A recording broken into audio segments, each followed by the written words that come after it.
ਪਾਪਾ ਜੀ ਪਹਿਲਾਂ ਤੇ ਤੁਹਾਡਾ ਬਹੁਤ ਬਹੁਤ ਸ਼ੁਕਰੀਆ, ਤੁਸੀਂ ਇੰਨੀਆਂ ਬਖਸ਼ਿਸ਼ਾਂ ਕੀਤੀਆਂ ਨੇ। ਬਾਬਾ ਜੀ ਜਦੋਂ ਵੀ ਭਜਨ ਸਿਮਰਨ ਤੇ ਬੈਠੀਦਾ ਹੈ ਨਾ, ਤੇ ਮਤਲਬ ਕਿ ਆਪਣੀ ਪੂਰੀ ਇਮਾਨਦਾਰੀ ਨਾਲ ਬੈਠੀਦਾ ਵੇ, ਪੂਰਾ ਤਵੱਜੋ ਨਾਲ ਬੈਠੀਦਾ ਵੇ। 10-15 ਮਿੰਟ ਬਾਅਦ ਪਤਾ ਨਹੀਂ ਕੀ ਹੁੰਦਾ ਹੈ, ਫਿਰ ਮਨ ਕਿਧਰੇ ਚਲ ਜਾਂਦਾ ਹੈ, ਪਤਾ ਨਹੀਂ ਲੱਗਦਾ। ਨਹੀਂ ਬੀਬਾ, ਮਨ ਆਦਤ ਤੋਂ ਮਜਬੂਰ ਹੈ। ਜਿਹੋ ਜਿਹੀਆਂ ਆਦਤਾਂ ਪਾਈਆਂ ਵੀ ਹੈ, ਮਨ ਨੇ ਉਸੇ ਤਰ੍ਹਾਂ ਚੱਲਣਾ। ਅਸੀਂ ਦੇਖਣਾ ਕਿ ਸਾਡੇ ਵਾਸਤੇ ਕੀ ਚੰਗਾ ਹੈ। ਇਸ ਕਰਕੇ ਹਜ਼ੂਰ ਕਿਆ ਕਰਦੇ ਸੀ, ਮਨ ਲੱਗੇ ਜਾਂ ਨਾ ਲੱਗੇ ਤੁਸੀਂ ਬੈਠੋ ਜੀ। ਸੋ ਤੁਸੀਂ ਆਪਣਾ ਜੋ ਅਸੀਂ ਵਾਅਦਾ ਕੀਤਾ ਸੀ ਉਹ ਪੂਰਾ ਕਰਨਾ ਹੈ। ਮਹਾਰਾਜ ਜੀ ਆਪਣਾ ਕਰਨਗੇ ਜੀ। ਬਾਬਾ ਜੀ ਬੜੇ ਗੁਨਾਹਗਾਰ ਜੀਵਾਂ, ਬਖਸ਼ ਲੈਣਾ। ਬੇਟਾ ਗੁਨਾਹਗਾਰ ਤਾਂ ਸਾਰੇ ਹੀ ਹੈ। ਜੇ ਗੁਨਾਹ ਨਾ ਹੁੰਦਾ ਤਾਂ ਕਾਹਨੂੰ ਇੱਥੇ ਬੈਠੇ ਹੁੰਦੇ ਆਪਾਂ। ਆਪਣੀ ਸੋ ਇਹ ਤਾਂ ਮਾਲਿਕ ਨੇ ਆਪਾਂ ਨੂੰ ਮੌਕਾ ਦਿੱਤਾ ਹੈ, ਬਖਸ਼ਿਸ਼ ਕੀਤੀ ਹੈ ਬੜੀ ਬੇਟਾ ਜੀ। ਆਪਣੀ ਦਇਆ ਮੇਰੇ ਬਣਾਈ ਰੱਖਣਾ ਸੱਚੇ ਪਾਤਸ਼ਾਹ ਚਰਨਾਂ ਨਾਲ।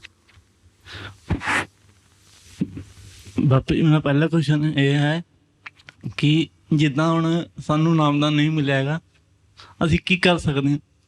ਬੇਟਾ ਆਪਾਂ ਸਤਸੰਗ ਸੁਣੀਏ, ਆਪਾਂ ਆਪਣੀ ਨੀਂਹ ਬਣਾਈਏ। ਜੇ ਨੀਂਹ ਚੰਗੀ ਹੋਊਗੀ, ਜਿੰਨੀ ਮਰਜ਼ੀ ਆਪਾਂ ਵੱਡੀ ਇਮਾਰਤ ਬਣਾ ਲਈਏ। ਜੇ ਨੀਂਹ ਕਮਜ਼ੋਰ ਹੋਊਗੀ ਤਾਂ ਇਮਾਰਤ ਡਿੱਗ ਪਊਗੀ ਬੇਟਾ। ਪਹਿਲਾਂ ਤੂਫਾਨ ਆਊਗਾ, ਇਮਾਰਤ ਡਿੱਗ ਪਊਗੀ। ਸੋ ਉਹਨਾਂ ਚਿਰ ਆਪਣੀ ਨੀਂਹ ਬਣਾਓ, ਸਮਝਣ ਦੀ ਕੋਸ਼ਿਸ਼ ਕਰੋ, ਔਰ ਫਿਰ ਨਾਮਦਾਨ ਮਿਲੂਗਾ। ਸਾਡੀ ਤਰੱਕੀ ਵੀ ਬੜੀ ਛੇਤੀ ਹੋਊਗੀ ਬੇਟਾ। ਦੇ ਬਾਪੂ ਜੀ ਜਿੱਦਾਂ ਹੁਣ ਆਪਣਾ ਮਨ ਆ ਜਿਹੜੇ ਗਲਤ ਚੀਜ਼ਾਂ ਵੱਲ ਛੇਤੀ ਜ਼ਿਆਦਾ ਧਿਆਨ ਦਿੰਦਾ ਜੀ, ਇਹਨੂੰ ਕਿੱਦਾਂ ਕੰਟਰੋਲ ਕਰੀਏ?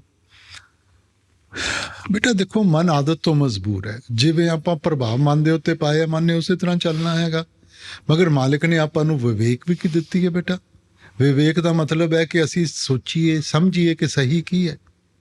ਹੁਣ ਥੋੜ੍ਹਾ ਜਿਹਾ ਆਪਾਂ ਅਣਗਹਿਲੀ ਕਰਕੇ ਥੋੜ੍ਹਾ ਜਿਹਾ ਕਦਮ ਚੁੱਕ ਲਈਏ ਔਰ ਅੱਗੇ ਜਾ ਕੇ ਮਹੀਨੇ ਮਹੀਨੇ ਸਾਨੂੰ ਪਛਤਾਉਣਾ ਪਵੇ ਤਾਂ ਸਾਨੂੰ ਸਿਆਣਾ ਕੌਣ ਕਹੂਗਾ ਬੇਟਾ।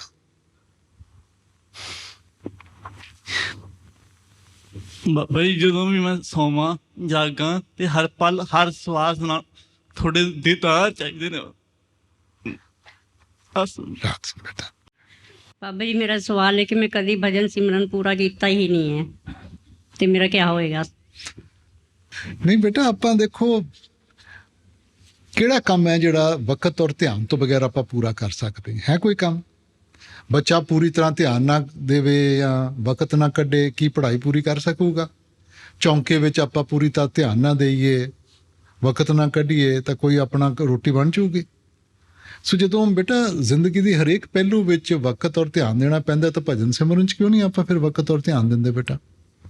ਹੁਣ ਜੇ ਅਧੂਰੀ ਰਹੂਗਾ, ਹੁਣ 8 ਘੰਟੇ ਕਿਸੇ ਨੇ ਕੰਮ ਕਰਨੇ ਆ, 1-2 ਘੰਟੇ ਜਾ ਕੇ ਵਾਪਸ ਆ ਜਾਂਦਾ ਹੈ, ਉਹਨੂੰ ਨੌਕਰੀ 'ਚ ਰੱਖੂਗਾ ਕੋਈ ਬੇਟਾ? ਬੱਚਾ ਕਵੇ ਜੀ ਮੈਂ ਇੱਕ ਸਬਜੈਕਟ ਪੜ੍ਹ ਕੇ ਆ ਜਾਣਾ, ਕੀ ਸਿੱਖੂਗਾ? ਸੋ ਬੇਟਾ ਜਿੰਨਾ ਚਿਰ ਆਪਾਂ ਪੂਰਾ ਵਕਤ ਨਹੀਂ ਦੇਵਾਂਗੇ, ਧਿਆਨ ਨਹੀਂ ਲਗਾਵਾਂਗੇ ਤਾਂ ਫਿਰ ਕੰਮ ਨਹੀਂ ਨਾ ਬਣਨ ਲੱਗਿਆ। ਸ਼ੁਕਰਾਨਾ ਬਾਬਾ ਜੀ, ਤੁਸੀਂ ਮੈਨੂੰ ਮੌਕਾ ਦਿੱਤਾ, ਸਾਥ ਤੇ ਦਿਆ ਮੇਰੇ ਹੱਥ ਨੂੰ। ਰਾਸਾ ਬਾਬਾ ਜੀ ਜਦੋਂ ਭਜਨ ਤੇ ਬੈਠਦੇ ਆ ਨਾ ਜੀ, ਪਹਿਲਾਂ ਤਾਂ ਬੜੀ ਵਧੀਆ ਧੁਨ ਸੁਣਦੀ ਸੀ। ਹੁਣ ਪਤਾ ਨਹੀਂ ਜਾਂ ਤਾਂ ਸੇਵਾ ਵੱਲ ਜ਼ਿਆਦਾ ਚੱਲ ਗਏ ਆ, ਜਦੋਂ ਲੰਗਰ ਦੀ ਸੇਵਾ ਸ਼ੁਰੂ ਹੋਈ ਸੀ ਪਟਿਆਲੇ 'ਚ, ਤੇ ਬਹੁਤ ਧੀਮੀ ਹੈ, ਬਹੁਤ ਘੱਟ ਗਈ। ਨਹੀਂ ਬੇਟਾ, ਇੱਕ ਚੀਜ਼ ਤੁਸੀਂ ਸਮਝ ਲਓ ਕਿ ਮਾਲਿਕ ਕੋਈ ਚੀਜ਼ ਦੇ ਕੇ ਵਾਪਸ ਨਹੀਂ ਲੈਂਦਾ। ਹਾਂਜੀ ਉਹਦੇ ਘਰ 'ਚ ਕਿਸੇ ਚੀਜ਼ ਦੀ ਕਮੀ ਨਹੀਂ ਕਿ ਉਹਨੇ ਇੱਕ ਤੋਂ ਲੈ ਕੇ ਦੂਜੇ ਨੂੰ ਦੇਣੀ ਹੈ। ਹਾਂਜੀ ਸਾਡਾ ਧਿਆਨ ਭਟਕ ਜਾਂਦਾ ਹੈ। ਹੁਣ ਮੈਂ ਤੁਹਾਡੇ ਸਾਹਮਣੇ ਬੈਠਾ, ਮੇਰੀ ਸ਼ਕਲ ਤੁਹਾਨੂੰ ਦਿਖਾਈ ਦੇ ਰਹੀ ਹੈ, ਤੁਸੀਂ ਆਪਣਾ ਚਿਹਰਾ ਉੱਧਰ ਕਰੋ ਔਰ ਕਹੋ ਜੀ ਕਿੱਥੇ ਉੱਠ ਕੇ ਚਲੇ ਗਏ, ਮੈਂ ਤਾਂ ਕਿਤੇ ਨਹੀਂ ਗਿਆ, ਤੁਹਾਡਾ ਧਿਆਨ ਦੂਜੇ ਪਾਸੇ ਹੋ ਗਿਆ। ਠੀਕ ਹੈ। ਸੋ ਉਸੇ ਤਰ੍ਹਾਂ ਜਿਵੇਂ ਜਿਵੇਂ ਆਪਣਾ ਧਿਆਨ ਫੈਲ ਜਾਂਦਾ ਬੇਟਾ, ਅਸੀਂ ਸੋਚਦੇ ਹਾਂ ਕਿ ਉਹ ਧੁੰਨ ਘੱਟ ਹੋ ਗਈ। ਦੇਖੋ ਧੁੰਨ ਔਰ ਪ੍ਰਕਾਸ਼ ਘੱਟ ਨਹੀਂ ਹੁੰਦਾ ਔਰ ਨਾ ਵੱਧਦਾ ਹੈ, ਉਹ ਤਾਂ ਉਸੇ ਲਹਿਜ਼ੇ ਵਿੱਚ ਧੁੰਨ ਚੱਲ ਰਹੀ ਹੈ, ਉਸੇ ਲਹਿਜ਼ੇ ਵਿੱਚ ਪ੍ਰਕਾਸ਼ ਚੱਲ ਰਿਹਾ ਹੈ। ਸਾਡਾ ਧਿਆਨ ਜਦੋਂ ਮਨ ਵਿੱਚ ਇਕਾਗਰਤਾ ਹੁੰਦੀ ਹੈ ਚੰਗੀ ਤਰ੍ਹਾਂ ਸੁਣਾਈ ਦਿੰਦੀ ਹੈ, ਮਨ 'ਚ ਇਕਾਗਰਤਾ ਨਹੀਂ ਹੁੰਦੀ ਫਿੱਕੀ ਸੁਣਾਈ ਦਿੰਦੀ ਹੈ ਬੇਟਾ। ਸੋ ਸਾਡੇ ਧਿਆਨ ਦੇ ਉੱਤੇ ਮੁਨਸਰ ਹੈ। ਅੱਛਾ, ਸੰਭਾਲ ਕਰ ਲਓ। ਕੋਈ ਬਾਬਾ ਜੀ ਥੈਂਕ ਯੂ ਇੰਨਾ ਸੋਹਣਾ ਮੌਕਾ ਦੇਣ ਲਈ, ਉਮੀਦ ਨਹੀਂ ਕੀਤੀ ਸੀਗੀ। ਬਾਬਾ ਜੀ ਮੇਰਾ ਕੁਐਸਚਨ ਹੈ ਕਿ ਮੈਂ ਨਾ ਹਮੇਸ਼ਾ ਗਲਤੀਆਂ ਬਹੁਤ ਕਰਦਾ ਅਤੇ ਜਿੱਦਾਂ ਕੋਈ ਕੰਮ ਕਰਦਾ ਆ ਅਤੇ ਉਹਦਾ ਐਕਸਪੀਰੀਅੰਸ ਨਹੀਂ ਲੈਂਦਾ, ਅਗਲੀ ਵਾਰੀ ਉਹਨੂੰ ਕਰਦਾ ਅਤੇ ਦੁਬਾਰਾ ਫਿਰ ਸਟਾਰਟਿੰਗ ਤੋਂ ਉਹ ਕੰਮ ਚੱਲਦਾ ਮੇਰਾ। ਨਹੀਂ ਬੇਟਾ, ਫਿਰ ਆਪਾਂ ਕਿਵੇਂ ਸਿੱਖਾਂਗੇ? ਜ਼ਿੰਦਗੀ ਮਾਲਕ ਨੇ ਸਿੱਖਣ ਵਾਸਤੇ ਦਿੱਤੀ ਹੈ ਨਾ। ਗਲਤੀ ਕਰਕੇ ਉਸ ਤੋਂ ਸਿੱਖ ਕੇ ਆਪਾਂ ਜ਼ਿੰਦਗੀ ਸਵਾਰਾਂਗੇ, ਉਹਦੀ ਬਖਸ਼ਿਸ਼ ਹੀ ਬਖਸ਼ਿਸ਼ ਹੈ। ਬਾਰ-ਬਾਰ ਗਲਤੀਆਂ ਕਰਦੇ ਜਾਵਾਂਗੇ ਤਾਂ ਫਿਰ ਬੋਝ ਸਾਨੂੰ ਚੁੱਕਣਾ ਪਊਗਾ ਬੇਟਾ। ਬਾਬਾ ਜੀ ਜਿੱਦਾਂ ਮਤਲਬ ਸਾਨੂੰ ਡਰ ਕਿਉਂ ਲੱਗਦਾ ਕਿਸੇ ਚੀਜ਼ ਤੋਂ, ਮਤਲਬ ਕੰਮ ਤੋਂ, ਜਾਂ ਐਕਸਪੀਰੀਅੰਸ ਨਹੀਂ ਰਹਿੰਦਾ, ਮਤਲਬ ਕਿਉਂ ਡਰ ਲੱਗਦਾ ਕਿਸ ਚੀਜ਼ ਦਾ? ਬੇਟਾ ਡਰਦੇ ਤਾਂ ਸਾਰੇ ਹੀ ਆ ਆਪਾਂ, ਕੋਈ ਕਿਸੇ ਚੀਜ਼ ਤੋਂ ਡਰਦਾ ਹੈ, ਕੋਈ ਕਿਸੇ ਚੀਜ਼ ਤੋਂ ਡਰਦਾ ਹੈ। ਨਾ ਸਫਲਤਾ ਤੋਂ ਤਾਂ ਸਾਰੇ ਹੀ ਡਰਦੇ ਆ ਬੇਟਾ, ਸਾਰਿਆਂ ਨੂੰ ਸਫਲਤਾ ਚਾਹੀਦੀ ਹੈਗੀ ਹੈ, ਮਗਰ ਜਿੰਨਾ ਚਿਰ ਆਪਾਂ ਅੱਗੇ ਨਹੀਂ ਵਧਾਂਗੇ। ਹੁਣ ਛੋਟਾ ਬੱਚਾ ਹੈ ਬੇਟਾ, ਉਹ ਦੇਖਦਾ ਸਾਰੇ ਭੱਜ ਰਹੇ ਆ, ਖੇਲ ਰਹੇ ਆ, ਉਹਦਾ ਵੀ ਜੀ ਕਰਦਾ, ਮਗਰ ਪਹਿਲਾਂ ਤਾਂ ਉਹਨੂੰ ਰਿੜਨਾ ਪਊਗਾ, ਫਿਰ ਖੜਾ ਹੋਣਾ ਸਿੱਖੂਗਾ। ਹੁਣ ਚੱਲਦੇ ਚੱਲਦੇ ਪਹਿਲਾਂ ਕਈ ਵਾਰੀ ਡਿੱਗੂਗਾ, ਕਈ ਵਾਰੀ ਖੜਾ ਹੋਊਗਾ। ਹੁਣ ਜੇ ਡਰ ਕੇ ਹਿੰਮਤ ਛੱਡ ਦੂਗਾ ਤਾਂ ਕਦੇ ਵੀ ਨਹੀਂ ਭੱਜ ਸਕਦਾ ਬੇਟਾ, ਮਗਰ ਜੇ ਹਿੰਮਤ ਰੱਖੂਗਾ ਇੱਕ ਦਿਨ ਚੱਲਣਾ ਵੀ ਸ਼ੁਰੂ ਕਰ ਦੂਗਾ ਔਰ ਭੱਜਣਾ ਵੀ ਸ਼ੁਰੂ ਕਰ ਦੂਗਾ ਬੇਟਾ। ਬਾਬਾ ਜੀ ਮੈਂ ਨਾ ਐਕਸਾਈਟਮੈਂਟ ਦੇ ਵਿੱਚ ਕੁਝ ਜਿੱਦਾਂ ਕੰਮ ਸ਼ੁਰੂ ਕਰ ਲੈਣਾ, ਕਾਫੀ ਟਾਈਮ ਤੱਕ ਚੱਲਦਾ, ਬਾਅਦ ਵਿੱਚ ਖਤਮ ਹੋ ਜਾਂਦੀ ਹੈ। ਤੇ ਬੇਟਾ ਦੇਖੋ, ਸੋਚ ਸਮਝ ਕੇ ਕਦਮ ਚੁੱਕੋ। ਮੈਂ ਬੇਨਤੀ ਕੀਤੀ ਨਾ, ਅੱਜ ਕੱਲ੍ਹ ਦੇ ਬੱਚੇ ਬਹੁਤ ਜਲਦਬਾਜ਼ੀ ਕਰਦੇ ਆ, ਛੇਤੀ ਛੇਤੀ ਸਾਰਾ ਕੁਝ ਛੇਤੀ, ਵੱਡੇ ਵੀ ਛੇਤੀ ਹੋ ਜਾਈਏ, ਪੈਸੇ ਵੀ ਛੇਤੀ ਕਮਾ ਲਈਏ, ਵਿਆਹ ਵੀ ਛੇਤੀ ਹੋ ਜਾਏ, ਡਾਈਵੋਰਸ ਵੀ ਛੇਤੀ ਹੋ ਜਾਏ, ਸਾਰਾ ਕੁਝ ਛੇਤੀ 'ਚ। ਥੋੜ੍ਹਾ ਜਿਹਾ ਤਾਂ ਹੰਬਲ ਦੇ ਨਾਲ ਚੱਲੋ, ਮਾਂ-ਬਾਪ ਦੀ ਸਲਾਹ ਮੰਨ ਕੇ ਚੱਲੋ। ਮਾਂ-ਬਾਪ ਦਾ ਜਿਹੜਾ ਐਕਸਪੀਰੀਅੰਸ ਹੈ, ਅਨੁਭਵ ਹੈ, ਸਾਡੇ ਤੋਂ ਕਿਤੇ ਜ਼ਿਆਦਾ ਹੈਗਾ। ਔਰ ਜਿਹੜੀ ਚੀਜ਼ ਫਿਰ ਸੋਚ ਵਿਚਾਰ ਕੇ ਫੜ ਲਈ, ਫਿਰ ਨਿਭਾਓ ਉਹਨੂੰ। ਇਹ ਨਹੀਂ ਕਿ ਅੱਜ ਕਰ ਲਈ ਤਾਂ ਕੱਲ ਨੂੰ ਮੈਂ ਹੋਰ ਕੁਝ ਕਰਨਾ ਤਾਂ ਪਰਸੋਂ ਹੋਰ ਕੁਝ ਕਰਨਾ, ਫਿਰ ਉਹਨੂੰ ਨਿਭਾਓ, ਮਿਹਨਤ ਕਰੀ ਚੱਲੋ। ਮਿਹਨਤ ਕਰੀ ਚੱਲੋਗੇ, ਕਿਤੇ ਨਾ ਕਿਤੇ ਜ਼ਰੂਰ ਸਫਲਤਾ ਮਿਲੂਗੀ। ਮਗਰ ਜੇ ਮੈਂ ਇੱਕ ਇੱਕ ਕਰਕੇ ਅੱਜ ਫੜ ਲਿਆ, ਦੂਜਾ ਕੁਝ ਹੋਰ ਫੜ ਲਿਆ, ਫਿਰ ਤੀਜੇ ਦਿਨ ਹੋਰ ਫੜ ਲਿਆ, ਫਿਰ ਨਹੀਂ ਕਰਨਾ ਚੱਲਣਾ ਆਪਣਾ ਕੰਮ। ਬਾਬਾ ਜੀ ਨਾਮਦਾਨ ਦੀ ਬਖਸ਼ਿਸ਼ ਕਰਿਓ। ਇਹ ਇੱਕ ਮੈਂ ਨਾ ਬੁੱਕ ਪੜ੍ਹੀ ਸੀਗੀ ਆਪਣੀ ਡੇਰੇ ਦੀ, ਤੇ ਮਤਲਬ ਕੁਝ ਚੀਜ਼ਾਂ ਕਲੀਅਰ ਵੀ ਹੁੰਦੀਆਂ ਗਈਆਂ। ਡੇਰੇ ਕੈਂਟੀਨ ਦੀ ਸੇਵਾ ਤੇ ਸੀਗੇ ਲਾਸਟ ਮੰਥ ਦੇ, ਤੇ ਥੋੜਾ ਜਿਹਾ ਏਜ ਵੀ ਹੋ ਰਹੀ ਹੈ, ਤੇ ਹੁਣ ਨਾਮਦਾਨ ਦੀ ਸੋਚਿਆ ਸੀਗਾ ਕਿ ਅਪਲਾਈ ਕਰੀਏ। ਸੋਚਦਾ ਤਾਂ ਬਹੁਤ ਕੁਛ ਹੈ ਤੂੰ, ਤੇ ਫਿਰ ਜਦੋਂ ਘਰੇ ਗਏ ਕਦਮ ਜਿੰਨਾ ਚਿਰ ਕਦਮ ਅੱਗੇ ਨਹੀਂ ਚੁੱਕਦਾ, ਇਹ ਸੋਚਾਂ ਦੇ ਨਾਲ ਨਹੀਂ, ਸੋਚ ਨਾ ਹੋਵੇ। ਬਾਬਾ ਜੀ ਮੇਰੇ ਨਾਲ ਡਾਈਜੈਸ਼ਨ ਘੱਟ ਆਈ, ਤਾਂ ਮਤਲਬ ਇਹ ਵੀ ਹੋ ਸਕਦਾ ਕਿ ਰੂਹਾਨੀਅਤ ਦੇ ਵਿੱਚ ਵੀ ਕਹਿੰਦੇ ਕਿ ਆਪਣੀ ਡਾਈਜੈਸ਼ਨ ਵਧਾਓ, ਹਾਂ, ਤੇ ਇਹਦਾ ਇਫੈਕਟ ਪੈਂਦਾ ਹੈ? ਨਹੀਂ ਬੇਟਾ, ਪੇਟ ਸਾਫ਼ ਰੱਖਣਾ ਤਾਂ ਚੰਗੀ ਗੱਲ ਹੈ। ਬਾਬਾ ਨਾਮਦਾਨ ਦੀ ਬਖਸ਼ਿਸ਼ ਕਰੇ। ਬਾਬਾ ਜੀ ਜੇ ਅਸੀਂ ਮਾਸ ਖਾਂਦੇ ਆ ਤੇ ਸਾਨੂੰ ਉਹਦਾ ਵੀ ਕਰਮ ਦੇਣਾ ਪੈਂਦਾ ਜੀ? ਬੇਟਾ ਦੇਖੋ, ਆਪਣੇ ਮਾਸ ਕਿਉਂ ਖਾਂਦੇ? ਜ਼ੁਬਾਨ ਦੇ ਸਵਾਦ ਵਾਸਤੇ। ਕਿਉਂਕਿ ਜੇ ਤਾਕਤ ਦਾ ਆਪਾਂ ਕਹੀਏ, ਤਾਕਤ ਤਾਂ ਆਪਾਂ ਨੂੰ ਦਾਲ ਸਬਜ਼ੀ ਚੋਂ ਵੀ ਮਿਲ ਸਕਦੀ ਹੈ, ਠੀਕ ਹੈ ਨਾ। ਹੁਣ ਕਿੰਨਾ ਬੋਝ ਤੁਸੀਂ ਚੱਕਣਾ ਹੈਗਾ, ਇਹ ਤੁਹਾਡੇ ਉੱਤੇ ਨਿਰਭਰ ਹੈ। ਹੁਣ ਕਮੀਜ਼ ਦਾ ਬੋਝ ਤੁਸੀਂ ਬੜੇ ਆਰਾਮ ਨਾਲ ਚੱਕ ਲਓਗੇ, ਮਗਰ ਜੇ ਅਸੀਂ 30-40 ਕਿਲੋ ਦਾ ਬੋਝ ਆਪਣੇ ਉੱਤੇ ਪਾ ਦਿਆਂਗੇ ਤੇ ਨੀਚੇ ਦਬ ਜਾਵਾਂਗੇ ਨਾ। ਹੁਣ ਆਪਾਂ ਰੂਹਾਨੀਅਤ ਨੂੰ ਭੁੱਲ ਜਾਈਏ, ਆਪਾਂ ਦੇਖੀਏ ਕਾਨੂੰਨ ਦੇ ਤਰਫ ਤੇ।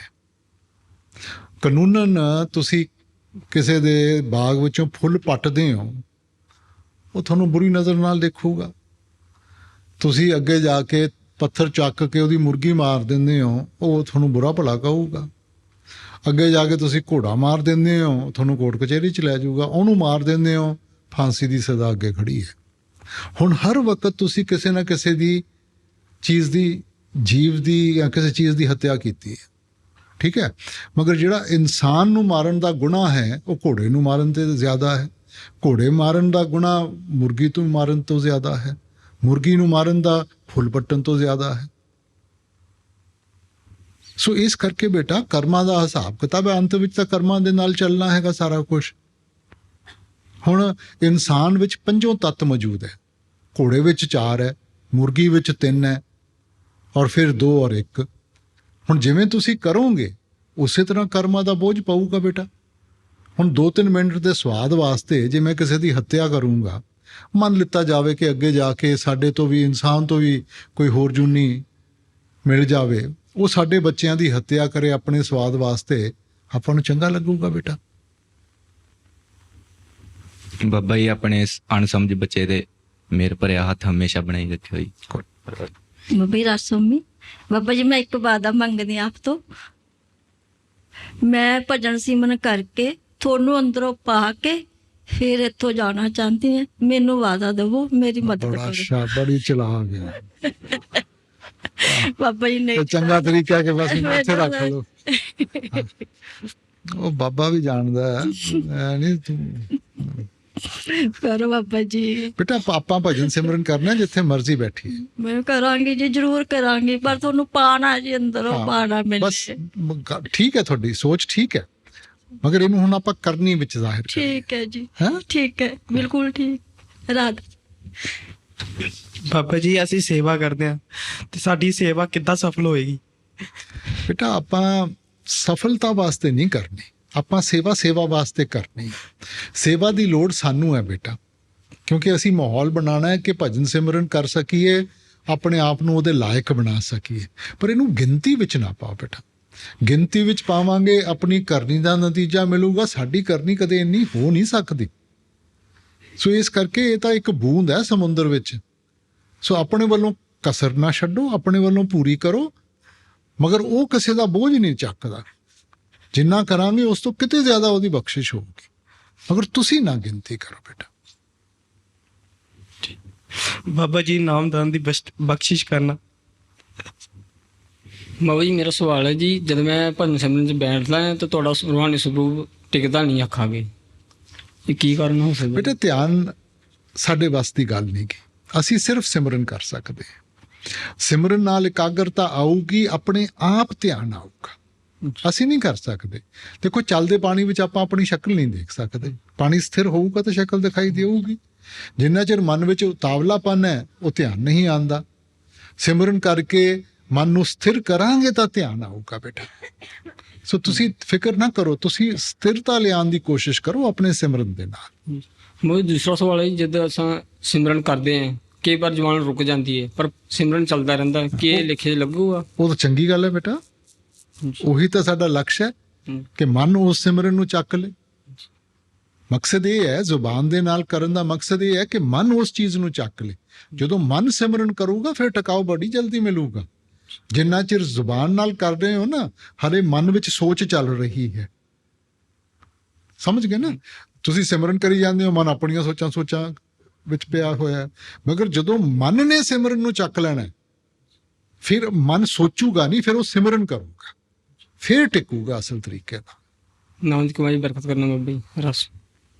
ਸ਼ੁਕਰ ਹੈ ਬਾਬਾ ਜੀ ਤੁਹਾਡਾ, ਬਹੁਤ ਬਹੁਤ ਸ਼ੁਕਰ ਜੋ ਤੁਸੀਂ ਮੇਰੀ ਆਪਣੀ ਸੇਵਾ 'ਚ ਲਗਾਇਆ। ਆਪਣੀ ਸੇਵਾ ਕਰਾਂਦੇ ਕਰਾਂਦੇ अपने चरणों दे निवास देना। अपनी रहमत बख्शो, अपनी दया मेहर बख्शो, अपनी रहमत बख्शो, अपनी दया मेहर बख्शो। जब पातशाह भजन सिमरन करने की बहुत कोशिश करनी है, अपनी रहमत नाल अपनी दया मेहर नाल मेरे को भी अपना भजन सिमरन करवा लो। शब्द की कमाई करवा के अपने चरणों च लगाई रखना। अपनी दया मेहर नाल अपने सतलोक ले जाना। बाबा जी मेरा तो दुनिया च मेरा कोई नहीं, ਤੁਹਾਡੇ ਸਿਵਾ ਮੇਰਾ ਕੋਈ ਨਹੀਂ ਬਾਬਾ ਜੀ। ਬੇਟਾ ਜਿਹਦਾ ਕੋਈ ਨਹੀਂ ਹੁੰਦਾ ਉਹਦਾ ਮਾਲਿਕ ਹੁੰਦਾ ਹੈਗਾ। ਇਹ ਸਾਡਾ ਭਰਮ ਹੈ ਕਿ ਦੁਨੀਆ ਵਿੱਚ ਸਾਡੇ ਰਿਸ਼ਤੇਦਾਰ ਹੈ, ਭੈਣ ਭਰਾ ਹੈਗਾ, ਇਹ ਭਰਮ ਹੈ ਆਪਣੇ ਮਨ ਦਾ। ਸਿਰਫ ਮਾਲਿਕ ਹੈ ਆਪਣਾ, ਸ਼ੁਕਰ ਕਿਉਂਕਿ ਸਹਾਰਾ ਸਿਰਫ ਉਹੀ ਬਣ ਸਕਦਾ, ਹੋਰ ਨਹੀਂ ਕੋਈ ਬਣ ਸਕਦਾ। ਸ਼ੁਕਰ ਹੈ ਬਾਬਾ ਜੀ। ਆਪਣੇ ਬੱਚਿਆਂ ਤੇ ਰਹਿਮਤ ਬਖਸ਼ਣਾ, ਦਇਆ ਮੇਰੇ ਬਖਸ਼ਣਾ, ਨਾਮ ਦੀ ਬਖਸ਼ਿਸ਼ ਕਰਨਾ। Radha first of all Baba ji thank you, ਤੁਸੀਂ ਮੈਨੂੰ ਬਹੁਤ ਅੱਛੀ ਫੈਮਿਲੀ ਦਿੱਤੀ ਹੈ। ਮੇਰਾ ਪਹਿਲਾ ਕੁਐਸਚਨ ਹੈ ਬਾਬਾ ਜੀ, ਜਦੋਂ ਵੀ ਮੇਰੀ ਲਾਈਫ 'ਚ ਕੋਈ ਪ੍ਰੋਬਲਮ ਆਉਂਦੀ ਹੈ, ਮੈਨੂੰ ਪਤਾ ਵੀ ਹੈ ਕਿ ਕਰਮਾਂ ਦੀ ਹੈ ਸਾਰੀ ਪ੍ਰੋਬਲਮ, ਕੁਝ ਵੀ ਆਉਂਦਾ ਹੈ, ਪਰ ਮੈਂ ਤਾਂ ਵੀ ਤੁਹਾਡੇ ਨਾਲ ਹੀ ਲੜਦੀ ਹਾਂ। ਬੇਟਾ ਚੰਗੀ ਗੱਲ ਹੈ, ਮੇਰੇ ਨਾਲ ਲੜेंगी ਤਾਂ ਵਾਪਸ ਕਿਸੇ ਨੇ ਕੁਝ ਨਹੀਂ ਕਹਿਣਾ, ਦੂਜਿਆਂ ਨਾਲ ਲੜेंगी ਉਹਨਾਂ ਨੇ ਉਸੇ ਵਕਤ ਜਵਾਬ ਦੇ ਦੇਣਾ। ਬਾਬਾ ਜੀ ਇੱਕ ਅਰਦਾਸ ਹੈ, ਜਿਹੜਾ ਨਾਮਦਾਨ ਤੁਸੀਂ ਬਖਸ਼ਿਆ ਹੈ ਉਹਦੀ ਸੇਵਾ ਤੁਸੀਂ ਆਪ ਲੈਣੀ ਹੈ, ਕਿਰਪਾ ਕਰਿਓ ਦਇਆ ਕਰ। ਬੇਟਾ ਦੇਖੋ, ਗੁਰੂ ਦਾ ਮਕਸਦ ਕੀ ਹੈ? ਗੁਰੂ ਦਾ ਮਕਸਦ ਇਹ ਨਹੀਂ ਕਿ ਇੱਕ ਭਰਮ 'ਚੋਂ ਸਾਨੂੰ ਦੂਜੇ ਭਰਮ ਵਿੱਚ ਲੈ ਜਾਏ। ਗੁਰੂ ਦਾ ਮਕਸਦ ਹੈਗਾ ਕਿ ਉਹ ਸਾਨੂੰ ਸੱਚ ਦਾ ਅਹਿਸਾਸ ਦਿਲਾਏ, ਸੱਚ ਦਾ ਸਾਹਮਣਾ ਕਰਨ ਦੀ ਤਾਕਤ ਬਖਸ਼ੇ। ਔਰ ਬੇਟਾ ਸੱਚ ਇਹ ਹੈ ਕਿ ਸਾਨੂੰ ਆਪਣੀ ਕਰਨੀ ਦਾ ਨਤੀਜਾ ਮਿਲੂਗਾ। ਇਹ ਜਿਹੜਾ ਆਪਾਂ ਕਹਿ ਦਿੰਦੇ ਹਾਂ ਜੀ ਤੁਸੀਂ ਕਰੋ, ਤੁਸੀਂ ਕਰਵਾਓ, ਜਿੰਨਾ ਚਿਰ ਇਨਸਾਨ ਖੁਦ ਕਦਮ ਨਹੀਂ ਚੁੱਕੂਗਾ। ਤੁਸੀਂ ਬੱਚੇ ਵਾਸਤੇ ਮਾਹੌਲ ਬਣਾ ਸਕਦੇ ਹੋ, ਤਸੱਲੀ ਦੇ ਸਕਦੇ ਹੋ, ਪੜ੍ਹਾਈ ਤਾਂ ਨਹੀਂ ਉਹਦੇ ਵਾਸਤੇ ਕਰ ਸਕਦੇ ਬੇਟਾ, ਉਹ ਤਾਂ ਉਹਨੇ ਖੁਦ ਕਰਨੀ ਹੈ। ਸੋ ਇਸ ਕਰਕੇ ਇੱਕ ਕਦਮ ਵੀ ਅਸੀਂ ਖੁਦ ਚੁੱਕਣਾ ਬੇਟਾ। ਉਹ ਹਿੰਮਤ ਦੇਊਗਾ, ਉਹ ਬਖਸ਼ਿਸ਼ ਉਹਦੀ ਇਹੀ ਹੈ ਕਿ ਹਿੰਮਤ ਦੇਵੇ ਕਿ ਅਸੀਂ ਖੁਦ ਉਸ ਰਸਤੇ ਨੂੰ, ਅਸੀਂ ਖੁਦ ਚੱਲ ਕੇ ਆਪਣੇ ਮੁਕਾਮ ਨੂੰ ਹਾਸਲ ਕਰੀਏ। ਥੈਂਕ ਯੂ ਬਾਬਾ ਜੀ, ਕਿਰਪਾ ਬਣਾਈ ਰੱਖੇ। ਬਾਬਾ ਜੀ ਭਜਨ ਸਿਮਰਨ ਦੀ ਅਵਸਥਾ ਤੇ ਗੁਰੂ ਭਗਤੀ ਦੀ ਅਵਸਥਾ ਵਿੱਚ ਕੀ ਫਰਕ ਹੈ? ਬੇਟਾ ਦੋਨੋਂ ਹੈ ਤਾਂ ਇੱਕੋ ਹੀ, ਕਿਉਂਕਿ ਗੁਰੂ ਦਾ ਸ਼ਬਦ ਹੈ। ਹਾਂਜੀ। ਔਰ ਆਪਾਂ ਭਜਨ ਸਿਮਰਨ ਦੇ ਵਕਤ ਆਪਾਂ ਮਕਸਦ ਤਾਂ ਇਹੀ ਹੈ ਕਿ ਸ਼ਬਦ ਦੇ ਨਾਲ ਜੁੜੀਏ ਬੇਟਾ। ਆਪਾਂ ਤਾਂ ਆਪਣਾ ਦਾਇਰਾ ਛੋਟਾ ਕਰਕੇ ਸਰੀਰ ਨੂੰ ਗੁਰੂ ਮੰਨ ਕੇ ਬਹਿ ਜਾਂਦੇ ਹਾਂ। ਸਰੀਰ ਨਹੀਂ ਬੇਟਾ ਨਿਭਾ ਸਕਦਾ ਇਹ ਚੀਜ਼ਾਂ। ਸੋ ਇਸ ਕਰਕੇ ਆਪਾਂ ਤਾਂ ਭਜਨ ਸਿਮਰਨ ਕਰਕੇ ਗੁਰੂ ਤਾਂ ਜਿਹੜਾ ਬਾਹਰਲਾ ਸਰੀਰ ਹੈ ਉਹ ਤਾਂ ਇੱਕ ਉਦਾਹਰਨ ਬਣ ਕੇ ਆਉਂਦਾ ਸਮਝਾਉਣ ਵਾਸਤੇ, ਸਾਨੂੰ ਹਿੰਮਤ ਦੇਣ ਵਾਸਤੇ, ਮਗਰ ਅਸਲ ਗੁਰੂ ਤਾਂ ਸ਼ਬਦ ਸਰੂਪੀ ਹੈ। ਤਾਂ ਭਜਨ ਸਿਮਰਨ ਕਰਾਂਗੇ, ਉਸ ਸੱਚੇ ਸ਼ਬਦ ਗੁਰੂ ਦੇ ਨਾਲ ਮਿਲਾਂਗੇ, ਇਹ ਤਾਂ ਹੀ ਇਹ ਹਿਸਾਬ ਕਿਤਾਬ ਖਤਮ ਹੋਊਗਾ, ਨਹੀਂ ਤਾਂ ਐਂ ਹੀ ਚੱਲਦਾ ਰਹਿਣਾ ਬੇਟਾ।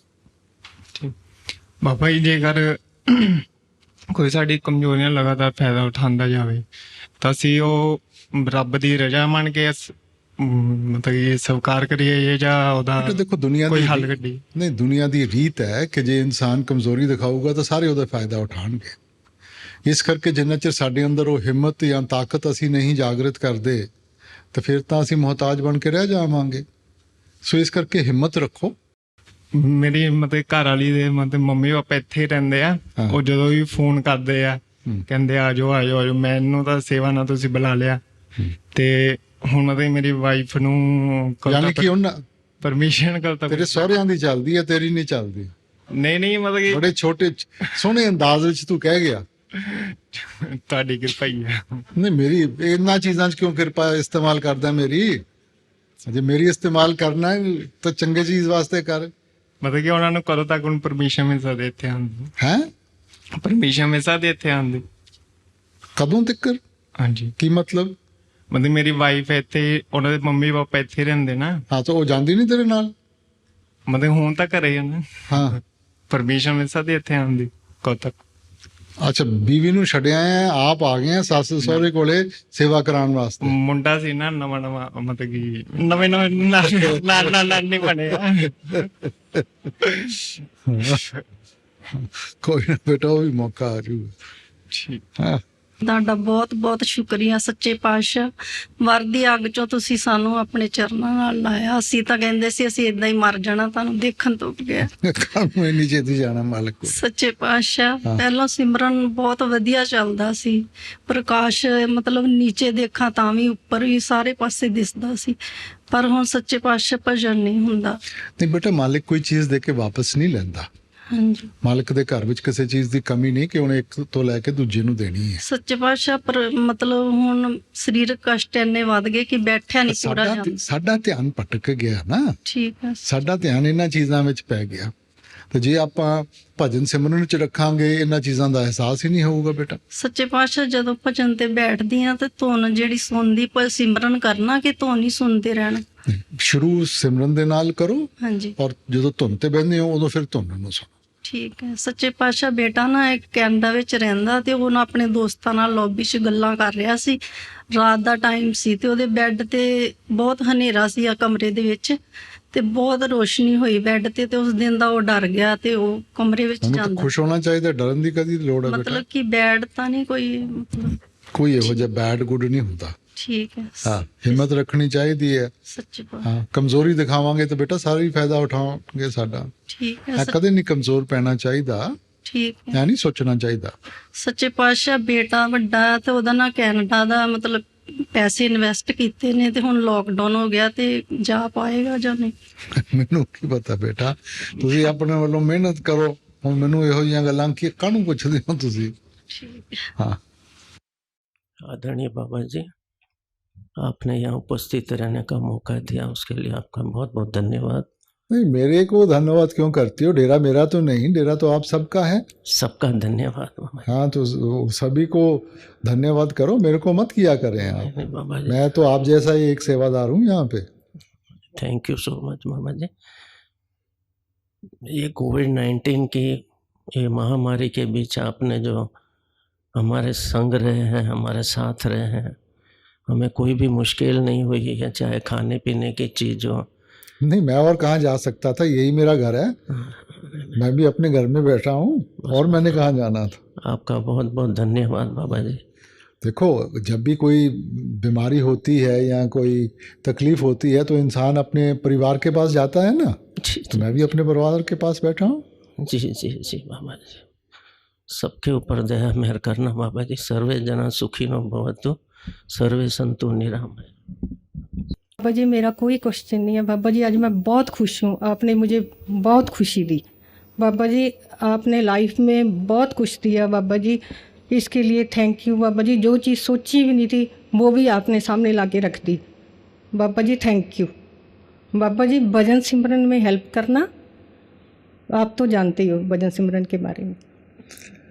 बेटे, जो इंसान अपने आप को हेल्प करेगा उसको दूसरों की हेल्प का भी सहारा मिलेगा, मगर जो खुद ही नहीं हेल्प करेगा अपने आप को तो दूसरे क्या हेल्प करेंगे उसका। सो चाल तो आपने बनानी है, आप चाल बनाएंगी वो सहारा देके और उसको तेज कर देगा। मगर आपने चाल ही नहीं बनाई, एक जगह पे ही खड़े रहे तो क्या कोई मदद करेगा हमारी। बाबा जी बच्चों पे दया मेहर करना। और बाबा जी मेरे फादर इन लॉ गाँव में रहते हैं, वो आपको बात बात पे याद करते हैं और हर चीज़ के लिए थैंक यू बोलते हैं बाबा जी, उनकी तरफ से राधा स्वामी। बाबा जी हमें समझाया जाता है कि बाहरी सेवा करने से ह्यूमिलिटी आना चाहिए। अभी पीछे जब हमने सबने पूरी पैकेजिंग की सेवा करी तो बहुत अच्छा फीलिंग आया, सब एक साथ थे और ऐसा भी लगा कि हम परमात्मा के पास हैं।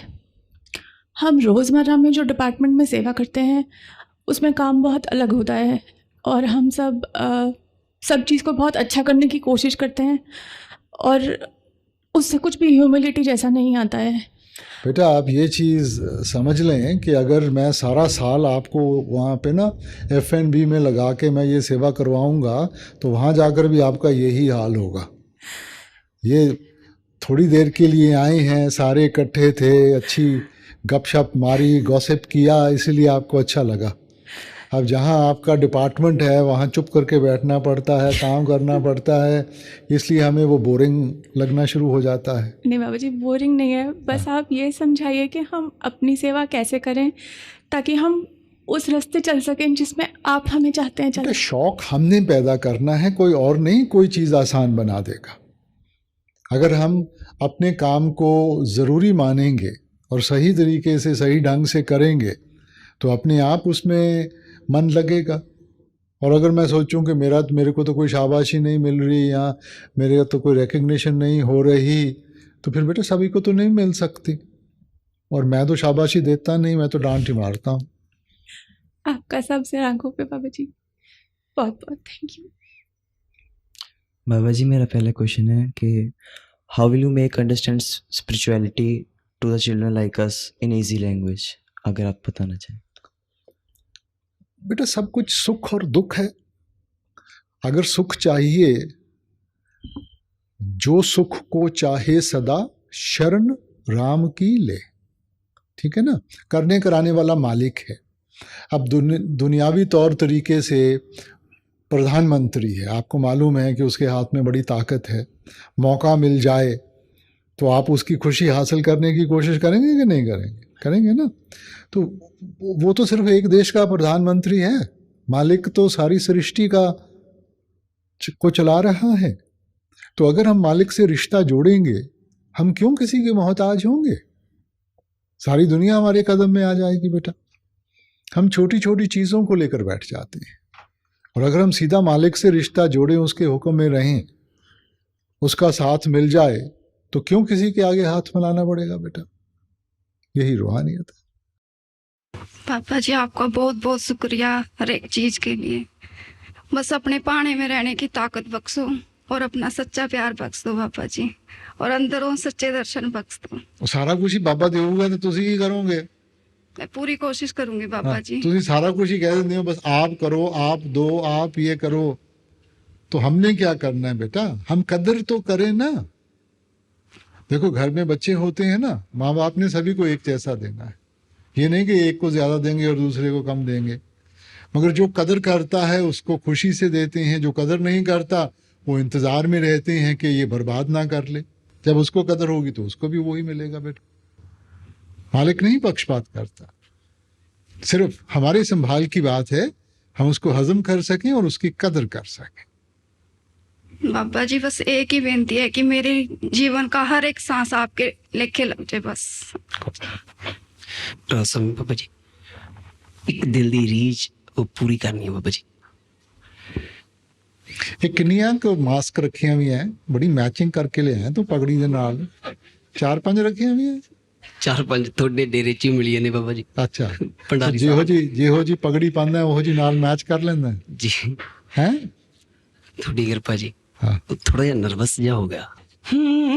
ਅਰਦਾਸ ਕਰਾਂ ਅਰਦਾਸ ਕਰਾਂ ਹਰ ਸਵਾਸ ਕਰਾਂ ਮੇਰੇ ਪ੍ਰੀਤਮਾ ਜਿਓ ਦਾਤਾ ਤੂੰ ਬਖਸ਼ਣਹਾਰਾ ਕਰ ਸਭ ਦਾ ਪਾਰ ਉਤਾਰਾ ਮੇਰੇ ਪ੍ਰੀਤਮਾ ਜਿਓ ਅਰਦਾਸ ਕਰਾਂ ਅਰਦਾਸ ਕਰਾਂ ਹਰ ਸਵਾਸ ਕਰਾਂ ਮੇਰੇ ਪ੍ਰੀਤਮਾ ਜਿਓ ਬਾਣੀ ਦਾ ਸਰੂਰ ਮਿਲੇ ਤੇਰਾ ਇੱਕ ਨੂਰ ਮਿਲੇ ਹੋ ਜਾਵੇ ਦੂਰ ਅੰਧਿਆਰਾ ਨਾਮ ਵਾਲੀ ਦਾਤ ਮਿਲੇ ਕੀਮਤੀ ਸੌਗਾਤ ਮਿਲੇ ਸਫਲਾ ਹੋ ਜਨਮ ਹਮਾਰਾ ਸਭ ਛੱਡ ਕੇ ਜਗਤ ਪਸਾਰਾ ਬਸ ਮਿਲ ਜਾਏ ਤੇਰਾ ਸਹਾਰਾ ਮੇਰੇ ਪ੍ਰੀਤਮਾ ਜਿਓ ਅਰਦਾਸ ਕਰਾਂ ਹਰ ਸਵਾਸ ਕਰਾਂ दिन रात करा मेरे प्रीतमा जियो। राधा स्वामी बाबा जी, आज मैंने बिल्कुल नहीं सोचा था मेरी आपसे बात होगी। इवन जब मुझे विश्वास ही नहीं हो रहा था बाबा जी कि आज तो लॉटरी लग गई। थैंक यू सो मच बाबा जी। पता है जब ये कोरोना शुरू हुआ था ना, इतना डर था ना मुझे, था बस वहाँ से आप ले आओ, और थैंक यू आप ले आए बाबा जी। और आपने हमें, बाबा जी आप हमसे बहुत प्यार करते हो, हमारा कोई और है भी नहीं आपके अलावा बाबा जी। मेरा केड़ा कोई हो रहा है थोड़े सिवाय।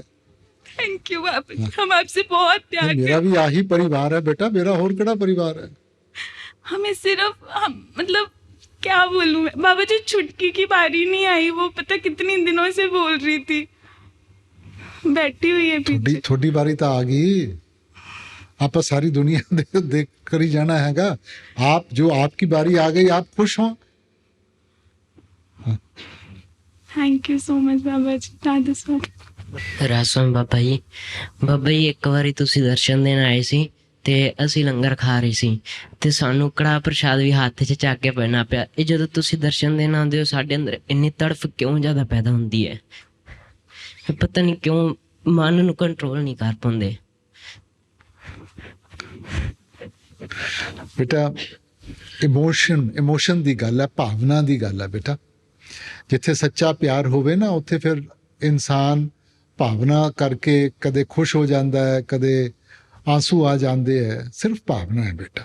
ਬਾਬਾ ਜੀ ਕਈ ਵਾਰੀ ਜਿੱਥੇ ਅਸੀਂ ਸੇਵਾ ਕਰਦੇ ਹੁੰਦੇ ਆ, ਉੱਥੇ ਦੇ ਇੰਚਾਰਜ ਕੁਛ ਇਹ ਜਿਹੇ ਸ਼ਬਦ ਕਹਿ ਜਾਂਦੇ ਜੋ ਦਿਲ ਨੂੰ ਲੱਗ ਜਾਂਦੇ ਆ। ਨਹੀਂ ਕਾਹਦੇ ਵਾਸਤੇ, ਐ ਨਹੀਂ ਘਬਰਾਈਦਾ ਕਈ ਵਾਰੀ ਬਾਬਾ ਜੀ ਉਹ ਸ਼ਬਦਾਂ ਕਾਰਨ 2 ਦਿਨ ਸੇਵਾ ਨਹੀਂ ਬੰਦਾ ਕਰ ਪਾਉਂਦਾ, ਤੇ ਇਹ ਕਰਮ ਆਪਣੇ ਭਰੇ ਹੁੰਦੇ ਜਾਂ ਉਸ ਇੰਚਾਰਜ ਦੇ ਕਰਮ? ਨਹੀਂ ਬੇਟਾ, ਪਹਿਲਾਂ ਤਾਂ ਕਿਸੇ ਨੂੰ ਇਹੋ ਜਿਹੇ ਲਫ਼ਜ਼ ਬੋਲਣੇ ਨਹੀਂ ਚਾਹੀਦੇ, ਮਗਰ ਬੋਲ ਵੀ ਦਿੰਦਾ ਹੈਗਾ। ਹੁਣ ਦੇਖੋ ਘਰ ਵਿੱਚ ਕਈ ਵਾਰੀ ਮਾਂ-ਬਾਪ ਵੀ ਸਾਨੂੰ ਡਾਂਟ ਦਿੰਦੇ ਆ, ਸੋ ਦਿਲ ਨੂੰ ਨਹੀਂ ਇਹ ਚੀਜ਼ਾਂ ਲਗਾਉਣੀਆਂ ਚਾਹੀਦੀਆਂ, ਠੀਕ ਹੈ ਨਾ। ਇਸ ਕਰਕੇ ਸੇਵਾ ਵਿੱਚ ਸਾਰਾ ਕੁਝ ਹੀ ਜਾਇਜ਼ ਹੈ बेटा। ਆਪਾਂ ਇਹਨਾਂ ਸਭ ਚੀਜ਼ਾਂ ਦੇ ਬਾਵਜੂਦ ਸੇਵਾ ਕਰਨੀ ਹੈ। ਜੇ ਸਾਰਾ ਕੁਝ ਠੀਕ ਹੋਊ ਤਾਂ ਫਿਰ ਤਾਂ 5 ਸਾਲ ਦਾ ਬੱਚਾ ਵੀ ਸੇਵਾ ਨਿਭਾ ਲੂਗਾ। ਆਪਾਂ ਨੂੰ ਕੋਈ ਗਾਲਾਂ ਕੱਢੇ, ਚੰਗਾ ਬੁਰਾ ਕਵੇ, ਉਹਦੇ ਬਾਵਜੂਦ ਸੇਵਾ ਕਰਾਂਗੇ ਨਾ, ਉਹ ਸਾਡੀ ਸੱਚੀ ਸੇਵਾ ਮੰਨੀ ਜਾਊਗੀ। ਨਾ ਕਿ ਜੀ ਸਾਰਾ ਚੰਗਾ ਮਾਹੌਲ ਬਣਾ ਦੇਣ, ਸਾਰਾ ਕੁਝ ਕਰ ਦੇਣ, ਫਿਰ ਮੈਂ ਆ ਕੇ ਕਰੂੰਗਾ। ਸ਼ੁਕਰੀਆ ਬਾਬਾ ਜੀ, ਮੇਰੇ ਪਰ ਹੱਥ ਰੱਖਿਓ। ਨਾਲੇ ਬੇਟਾ ਕੋਈ ਵੀ ਕਿਸੇ ਨੂੰ ਨਾ ਮੇਰੇ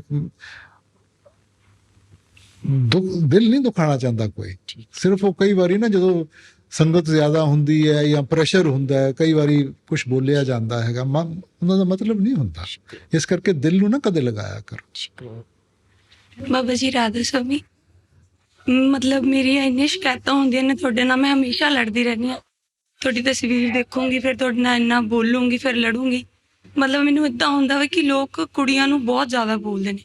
ਫਿਰ ਜਦੋਂ ਕੋਈ ਮੈਨੂੰ ਕੁਝ ਕਹਿੰਦਾ ਵਾ, ਮੈਂ ਫੈਮਿਲੀ ਦੇ ਲਈ ਹਮੇਸ਼ਾ ਖੜੀ ਹੁੰਦੀ ਹਾਂ। ਜਦੋਂ ਕੋਈ ਮੈਨੂੰ ਕੁਝ ਕਹਿੰਦਾ, ਮੈਨੂੰ ਇੱਦਾਂ ਹੁੰਦਾ ਕਿ ਮੇਰੇ ਨਾਲ ਕੋਈ ਖੜਾ ਹੋਵੇ, ਵੀਰਾ, ਮੰਮੀ, ਡੈਡੀ। ਫਿਰ ਮੈਨੂੰ ਇੰਨਾ ਜ਼ਿਆਦਾ ਗੁੱਸਾ ਆਉਂਦਾ, ਮੈਂ ਸਾਰਾ ਤੁਹਾਡੇ ਤੇ ਕੱਢ ਦਿੰਦੀ ਹਾਂ ਬਾਬਾ ਜੀ। ਠੀਕ ਹੈ ਬੇਟਾ, ਕਿਉਂਕਿ ਬਾਬੇ ਨੇ ਤਾਂ ਵਾਪਸ ਜਵਾਬ ਨਹੀਂ ਦੇਣਾ। ਹੋਰ ਕਿਸੇ ਨਾਲ ਤੁਸੀਂ ਗਿਲੇ ਸ਼ਿਕਵੇ ਕਰੋਗੇ, ਉਹਨੇ ਜਵਾਬ ਦੇ ਦੇਣਾ ਵਾਪਸ। ਫਿਰ ਤੁਸੀਂ ਨਾਰਾਜ਼ ਤਾਂ ਨਹੀਂ ਹੁੰਦੇ? ਨਹੀਂ ਨਹੀਂ, ਬਾਬਾ ਤਾਂ ਇੱਕ ਜਿਵੇਂ ਪੰਚਿੰਗ ਬੈਗ ਹੁੰਦਾ ਨਾ, ਮਾਰੀ ਚੱਲੋ, ਬੋਲੀ ਚੱਲੋ, ਉਹਨੇ ਜਵਾਬ ਹੀ ਨਹੀਂ ਦੇਣਾ। ਪਰ ਬਾਬਾ ਜੀ ਅਸੀਂ ਪਿਆਰ ਵੀ ਤਾਂ ਤੁਹਾਨੂੰ ਨਹੀਂ ਜ਼ਿਆਦਾ ਕਰਦੇ ਆ ਨਾ। ਹੈ, ਪਿਆਰ ਵੀ ਤਾਂ ਤੁਹਾਨੂੰ ਜ਼ਿਆਦਾ ਕਰਦੇ ਆ। ਹੁਣ ਜਿਹਨੂੰ ਰੋਜ਼ ਮਾਰਦੀ ਆ, ਕੁੱਟਦੀ ਆ, ਤਾਂ ਫਿਰ ਕੀ ਪਿਆਰ ਕਿਵੇਂ ਕਰਦੀ ਆ ਤੂੰ? ਫਿਰ ਬਾਬਾ ਜੀ ਦੇਖੋ, ਹੁਣ ਤੁਸੀਂ ਕਹਿੰਦੇ ਹੋ ਕਿ ਸਾਰਾ ਕੁੱਲ ਮਾਲਕ ਦੇ ਹੱਥ ਹੈ, ਵੱਡੇ ਮਹਾਰਾਜ ਜੀ ਦੇ ਹੱਥ ਹੈ। ਸਾਡੇ ਲਈ ਤਾਂ ਤੁਸੀਂ ਵੱਡੇ ਮਹਾਰਾਜ ਹੋ ਸਾਡੇ। ਫਿਰ ਮੈਨੂੰ ਇਦਾਂ ਹੁੰਦਾ ਕਿ ਤੁਸੀਂ ਇਦਾਂ ਹੋਣ ਕਿਉਂ ਦਿੰਦੇ ਹੋ? ਕੁੜੀਆਂ ਨਾਲ ਹਮੇਸ਼ਾ ਬਹੁਤ ਜ਼ਿਆਦਾ ਰੋਂਦੀ ਹੈ ਬਾਬਾ ਜੀ, ਭਾਵੇਂ ਉਹ ਡੇਰਾ ਭਾਵੇਂ ਉਹ ਸੈਂਟਰ ਹੈ। ਕੋਈ ਕੁੜੀਆਂ ਨੂੰ ਇੱਕ ਗੱਲ ਕਹਿ ਦੇਵੇ ਨਾ, ਸਾਰੇ ਉਹਨੂੰ ਗਲਤ ਹੀ ਸਮਝਣਗੇ, ਭਾਵੇਂ ਫੋਨ ਦੇ ਰਿਲੇਟਡ ਹੈ। ਇੰਨਾ ਇਸ਼ੂ ਜ਼ਿਆਦਾ ਬਣਾਉਂਦੇ ਨੇ ਬਾਬਾ ਜੀ ਕੁੜੀਆਂ ਦੇ ਰਿਲੇਟਡ। ਬੇਟਾ ਦੇਖੋ ਕਿਉਂ ਕਰਦੇ ਆ, ਆਪਾਂ ਇਹ ਵੀ ਤਾਂ ਸਮਝੀਏ ਨਾ। ਹਾਂਜੀ। ਕੁੜੀ ਜਾਂ ਬੀਬਾ, ਔਰਤ ਇਨਸਾਨ ਦੀ ਕਮਜ਼ੋਰੀ ਹੈ ਬੇਟਾ, ਠੀਕ ਹੈ। ਕੋਈ ਮਾਂ-ਬਾਪ ਨਹੀਂ ਚਾਹੂਗਾ ਕਿ ਮੇਰੀ ਬੇਟੀ ਦੀ ਤਰਫ ਕੋਈ ਉਂਗਲੀ ਉਠਾਏ। ਸੋ ਇਸ ਕਰਕੇ ਕੁੜੀਆਂ ਨੂੰ ਆਪਾਂ ਬਚਾ ਕੇ ਰੱਖਦੇ ਹਾਂ, ਕੁੜੀਆਂ ਨੂੰ ਆਪਾਂ ਆਪਣੀ ਇੱਜ਼ਤ ਸਮਝਦੇ ਹਾਂ। ਹਾਂਜੀ। ਠੀਕ ਹੈ। ਸੋ ਜੇ ਥੋੜੀ ਜੀ ਸਖਤੀ ਕਰਦੇ, ਇਸੇ ਕਰਕੇ ਕਰਦੇ। ਮਾਹੌਲ ਬਦਲ ਰਿਹਾ ਹੈ ਹੁਣ। ਮੈਂ ਨਹੀਂ ਕਹਿ ਸਕਦਾ ਕਿ ਜੀ ਹੁਣ ਆਪਣੇ ਦੇਸ਼ ਵਿੱਚ ਜਾਂ ਦੂਜੇ ਦੇਸ਼ਾਂ ਵਿੱਚ ਕੁੜੀਆਂ ਦੇ ਹੱਕ ਕੋਈ ਘੱਟ ਹੈ ਆਦਮੀਆਂ ਤੋਂ, ਨਹੀਂ ਹੱਕ ਹੈ। ਹਾਂਜੀ। ਮੈਨੂੰ ਤਾਂ ਐਂ ਲੱਗਦਾ ਕਿ ਹੁਣ ਤਾਂ ਮੈਨੂੰ ਕੁਛ ਨਾ ਕੁਛ ਆਦਮੀਆਂ ਵਾਸਤੇ ਕਰਨਾ ਪਊਗਾ, ਕਿਉਂਕਿ ਜਿਵੇਂ ਜਿਵੇਂ ਮੈਂ ਅੱਗੇ ਦੇਖੀ ਜਾਂਦਾ, ਹੁਣ ਜਿਵੇਂ ਜਿਵੇਂ ਛੋਟੇ ਬੱਚਿਆਂ ਦੇ ਵਿਆਹ ਹੋ ਰਹੇ ਹੈ, ਬੱਚੇ ਆਪਣੀ ਨਵੀਂ ਉਮਰ ਵਿੱਚ ਕਦਮ ਰੱਖ ਰਹੇ ਹੈ, ਕੁੜੀਆਂ ਦੀ ਚੱਲ ਰਹੀ ਆ, ਮੁੰਡਿਆਂ ਦੀ ਤਾਂ ਨਹੀਂ ਚੱਲ ਰਹੀ। ਬਾਬਾ ਜੀ ਵੀਰਾ ਵਾ ਘਰੇ, ਉਹ ਮਤਲਬ ਵੱਡਾ ਮੇਰੇ ਤੋਂ ਉਦਾਂ ਨਰਵਸ ਹੋ ਜਾਂਦਾ, ਪਰ ਮੇਰੇ ਤੇ ਗੁੱਸਾ ਬਹੁਤ ਜ਼ਿਆਦਾ ਕਰਦਾ। ਉਹਦਾ 90 ਪਿੱਛੇ ਉਹ ਬੈਠਾ ਹੋਇਆ ਵਿੱਚ। ਉਹ ਗਿਲੇ ਸ਼ਿਕਵੇ ਹੀ ਕਰਦਾ ਹੈ, ਚੱਲਦੀ ਤਾਂ ਤੇਰੀ ਹੈ ਘਰ 'ਚ। ਹਾਂਜੀ। ਤਾਂ ਫਿਰ ਨਾਲੇ ਹਾਂਜੀ। ਪਰ ਬਾਬਾ ਜੀ ਮੈਨੂੰ ਏਦਾਂ ਅੱਗੇ ਦਾ ਵਿਆਹ ਹੋ ਜਾਵੇ ਨਾ, ਫਿਰ ਉਹਦੀ ਘਰ ਵਾਲੀ ਉਹਨੂੰ ਆ ਕੇ ਦੱਸੂਗੀ। ਦੇਖ ਆਪਣੇ ਭਰਾ ਦੀ ਦੁਸ਼ਮਣ ਬਣੀ ਬੈਠੀ ਹੈ। ਹਾਂ ਨਹੀਂ ਬੇਟਾ, ਆਪਾਂ ਕਾਹਨੂੰ ਕਿਸੇ ਦਾ ਬੁਰਾ ਸੋਚਣਾ ਹੈਗਾ। ਮਾਹੌਲ ਬਦਲ ਰਿਹਾ। ਹਾਂਜੀ। ਠੀਕ ਹੈ ਨਾ। ਹੁਣ ਇਸ ਕਰਕੇ ਆਪਾਂ ਬੈਲੈਂਸ ਰੱਖਣਾ ਹੈ, ਨਾ ਆਦਮੀਆਂ ਦੀ ਚੱਲਣੀ ਚਾਹੀਦੀ ਹੈ, ਨਾ ਔਰਤ ਦੀ। ਠੀਕ ਹੈ ਨਾ। ਜੋ ਸਹੀ ਹੈ ਉਹਦੀ ਚੱਲਣੀ ਚਾਹੀਦੀ ਹੈ। ਸੋ ਆਪਾਂ ਇਹ ਨਾ ਸੋਚੀਏ ਕਿ ਜੀ ਪਹਿਲਾਂ ਕੀ ਹੋਇਆ ਸੀਗਾ, ਹੁਣ ਕੀ ਹੋਊਗਾ। ਆਪਾਂ ਇਹ ਦੇਖਣਾ ਕਿ ਆਪਾਂ ਜ਼ਿੰਦਗੀ 'ਚ ਕਿਵੇਂ ਅੱਗੇ ਵਧਣਾ ਬੇਟਾ, ਔਰ ਉਹ ਪ੍ਰੇਮ ਔਰ ਪਿਆਰ ਦੇ ਨਾਲ ਹੀ ਇੱਕ ਦੂਜੇ ਦੀ ਕਦਰ ਕਰੀਏ। ਠੀਕ ਹੈ ਨਾ। ਹੁਣ ਦੋਨੋਂ ਹੀ ਸੱਚ ਹੋ ਸਕਦੇ ਆ ਬੇਟਾ। ਆਪਾਂ ਇੱਕ ਦੂਜੇ ਦੀ ਗੱਲ ਨੂੰ ਸਮਝਣ ਦੀ ਕੋਸ਼ਿਸ਼ ਨਹੀਂ ਕਰਦੇ, ਆਪਣੇ ਤਰੀਕੇ ਵਿੱਚ ਦੋਨੋਂ ਹੀ ਸੱਚ ਹੋ ਸਕਦੇ ਆ। ਇਸ ਕਰਕੇ ਆਪਾਂ ਦਰਮਿਆਨ ਦਾ ਰਸਤਾ ਅਪਣਾਉਣਾ ਹੈ, ਜਿਹੜਾ ਦੋਨੋਂ ਵਾਸਤੇ ਚੰਗਾ ਹੋਵੇ। ਸੋ ਗਿਲੇ ਸ਼ਿਕਵੇ ਨਹੀਂ ਕਰਨੇ ਆ। ਜਿੱਥੇ ਜਿਸ ਅਵਸਥਾ ਵਿੱਚ ਮਾਲਿਕ ਨੇ ਰੱਖਿਆ, ਕਰਮਾ ਕਰਕੇ ਰੱਖਿਆ ਬੇਟਾ। ਸੋ ਆਪਾਂ ਕਦਰ ਕਰਨੀ ਹੈ, ਜੋ ਉਹਨੇ ਦਿੱਤਾ ਉਹਦੀ ਕਦਰ ਕਰੋ, ਔਰ ਉਹਨੂੰ ਹਜ਼ਮ ਕਰਕੇ ਅੱਗੇ ਵਧਣ ਦੀ ਕੋਸ਼ਿਸ਼ ਕਰੋ। ਤੁਹਾਡੇ ਨਾਲ ਕਰ ਸਕਦੇ ਨਾ ਗਿਲੇ ਸ਼ਿਕਵੇ? ਕਿ ਮੇਰੇ ਨਾਲ ਜਿੰਨੇ ਮਰਜ਼ੀ ਕਰੀ ਜਾਓ, ਮੇਰੇ ਤੇ ਵੈਸੇ ਕੋਈ ਅਸਰ ਨਹੀਂ ਹੁੰਦਾ, ਪਰ ਕਰੀ ਚੱਲੋ। ਠੀਕ ਹੈ ਬਾਬਾ ਜੀ। ਬੇਨਤੀ ਹੈ ਕਿ ਮੇਰੀ ਨਾ ਆਵਾਜ਼ ਬਰੀਕ ਹੈ, ਇਸ ਕਰਕੇ ਨਾ ਮੇਰਾ ਸਾਰੇ ਮਜ਼ਾਕ ਉਡਾਉਂਦੇ ਆ। ਕੋਈ ਨਾ ਬੇਟਾ, ਆਪਣਾ ਮਜ਼ਾਕ ਉਡਾਉਂਦੇ ਆ, ਤੇਰਾ ਕਾਹਦਾ ਉਡਾਉਂਦੇ ਆ ਬੇਟਾ। ਮੈਨੂੰ ਨਾ ਬਹੁਤ ਹਰਟ ਹੁੰਦਾ। ਨਹੀਂ ਤੁਸੀਂ ਨਾ ਫਿਕਰ ਕਰੋ ਬੇਟਾ, ਲੋਕਾਂ ਦੀ ਫਿਤਰਤ 'ਚ ਹੀ ਬਣ ਗਈ ਹੈ ਬੇਟਾ। ਉਹ ਜਦੋਂ ਕਿਸੇ ਹੋਰ ਦਾ ਮਜ਼ਾਕ ਉਡਾਉਂਦੇ ਆ ਨਾ, ਉਹ ਆਪਣੀ ਕਮਜ਼ੋਰੀਆਂ ਦੇ ਉੱਤੇ ਪਰਦਾ ਪਾ ਰਹੇ। ਸੋ ਇਸ ਕਰਕੇ ਆਪਾਂ ਨੂੰ ਘਬਰਾਉਣਾ ਨਹੀਂ ਚਾਹੀਦਾ। ਤੁਸੀਂ ਵੀ ਨਾਲ ਹੱਸਣਾ ਸ਼ੁਰੂ ਕਰ ਦਿਆ ਕਰੋ। ਦੇਖੋ ਬੇਟਾ, ਜਿਹੜਾ ਇਨਸਾਨ ਆਪਣੇ ਉੱਤੇ ਹੱਸ ਸਕਦਾ ਹੈ ਨਾ, ਉਹਦੇ ਵਿੱਚ ਇੰਨੀ ਤਾਕਤ ਆ ਜਾਊਗੀ, ਦੁਨੀਆ ਦੀ ਕੋਈ ਤਾਕਤ ਨਹੀਂ ਆਪਾਂ ਨੂੰ ਫਿਰ ਡਰਾ ਸਕਦੀ। ਸੋ ਤੁਸੀਂ ਵੀ ਨਾਲ ਹੱਸਣਾ ਸ਼ੁਰੂ ਕਰ ਦਿਆ ਕਰੋ। ਠੀਕ ਹੈ। ਉਹ ਗੱਲਾਂ ਇਹੋ ਜਿਹੀਆਂ ਕਹਿੰਦੇ ਆ ਕਿ ਤੁਸੀਂ ਘਬਰਾ ਜਾਓ, ਤੇ ਜੇ ਤੁਸੀਂ ਘਬਰਾਓਗੇ ਨਹੀਂ, ਇੱਕ ਵਾਰੀ ਕਰਨਗੇ, ਦੋ ਵਾਰੀ ਕਰਨਗੇ, ਫਿਰ ਛੱਡ ਦੇਣਗੇ। ਨਾਲੇ ਦੇਖੋ ਬੇਟਾ, ਆਪਾਂ ਨੂੰ ਤਾਂ ਜੋ ਵੀ ਦਿੱਤਾ ਮਾਲਿਕ ਨੇ ਦਿੱਤਾ, ਔਰ ਮਾਲਿਕ ਦੀ ਦਿੱਤੀ ਹੋਈ ਚੀਜ਼ ਦਾ ਆਪਾਂ ਕਦਰ ਕਰਨਾ ਬੇਟਾ। ਉਹ ਤਾਂ ਕੋਈ ਗਲਤ ਨਹੀਂ ਨਾ ਦਿੰਦਾ, ਤਾਂ ਫਿਰ ਆਪਾਂ ਕਾਹਨੂੰ ਘਬਰਾਣਾ ਹੈ ਬੇਟਾ। ਜੇ ਉਹ ਮਾਲਿਕ ਦੀ ਦਿੱਤੀ ਹੋਈ ਚੀਜ਼ ਦਾ ਮਜ਼ਾਕ ਉਡਾਉਂਦੇ ਹੈ, ਤਾਂ ਫਿਰ ਤਾਂ ਨੁਕਸਾਨ ਉਹਨਾਂ ਦਾ ਹੈ, ਤੁਹਾਡਾ ਤਾਂ ਨਹੀਂ ਗਾਣਾ ਬੇਟਾ। ਬਾਬਾ ਜੀ ਬੇਨਤੀ ਕਿ ਮੈਂ ਨਾ ਗਾਣੇ ਦੀਆਂ 2 ਲਾਈਨਾਂ ਤੁਹਾਡੇ ਅੱਗੇ ਪੇਸ਼ ਕਰਨਾ ਚਾਹੁੰਦੀ। तेरे लिए आया मैं तो तेरे संग जाना, तुझ में ही रहना मैं तुझ में ही खोना, कदी नहीं हो छोड़ना इश्क दी डोरना, सारे छड़ जाए माही तू न छोड़ना। ਨਹੀਂ ਇਹ ਗਾਣਾ ਮੇਰੇ ਵਾਸਤੇ ਹੈ ਕਿ ਕਿਸੇ ਹੋਰ ਵਾਸਤੇ? ਸਿਰਫ ਤੁਹਾਡੇ ਵਾਸਤੇ, ਹੋਰ ਉਹ ਕਿਸੇ ਲਈ ਪੰਜਾਬੀ ਵਿੱਚ ਨਾ ਇੱਕ ਕਹਾਵਤ ਹੈ ਕਿ ਕਹੀਏ ਧੀ ਨੂੰ ਤਾਂ ਸੁਣਾਈਏ ਨੂੰਹ ਨੂੰ। ਨਹੀਂ ਬਾਬਾ ਜੀ, ਮੇਰੇ ਲਈ ਸਭ ਕੁਝ ਤੁਸੀਂ ਹੋ, ਮੈਂ ਤੁਹਾਡੇ ਲਈ ਹਾਂ। ਓਏ ਜਦੋਂ ਵਿਆਹ ਨਹੀਂ ਨਾ ਹੋਇਆ ਹੁੰਦਾ ਮੁੰਡੇ ਸਾਰੇ ਹੀ ਇਹ ਕਹਿੰਦੇ। ਬਾਬਾ ਜੀ ਮੈਂ ਕਰਾਣਾ ਹੀ ਵਿਆਹ, ਤੇ ਸੱਚੇ ਪਾਤਸ਼ਾਹ ਇੰਨੇ ਕਾਬਿਲ ਬਣਾਉਣਾ ਕਿ ਆਪਣੇ ਮਾਂ-ਬਾਪ ਦਾ ਤੇ ਤੁਹਾਡਾ ਮੇਰੀ ਵਜ੍ਹਾ ਸੇ ਕਦੀ ਵੀ ਸਿਰ ਨੀਵਾ ਨਾ ਹੋਏ।